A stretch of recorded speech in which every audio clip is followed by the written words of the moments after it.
Here I have ALCATEL 3X 2020, and today I'm going to show you how to enter recovery mode on this device. So firstly, what you have to do is to hold down power key and turn your device off. And after it turns off completely, what you have to do is to hold down combination power key and volume up for a few seconds like this. After the screen turns on, you can release power key and keep holding volume up till the menu appears. And that's how you enter recovery mode.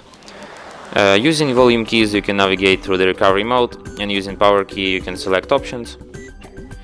Here you have such options as reboot system now, reboot to bootloader, enter a fast boot, apply update from ADB, apply update from SD card, wipe data factory reset, wipe cache partition, mount system, view recovery logs, run graphics test, run local test, and power off.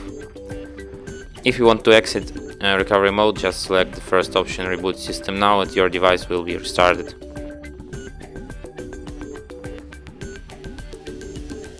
And that's it. Thanks for watching. If you find this tutorial useful, don't forget to hit that like button and subscribe to our channel.